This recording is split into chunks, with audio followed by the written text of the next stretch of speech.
The main theme of this episode is to get the point across that just because you have a product does not mean it's going to solve your problems.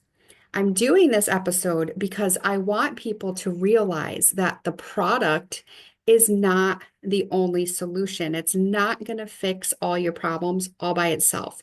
You need to use the product in combination with myofunctional therapy to get the best outcome.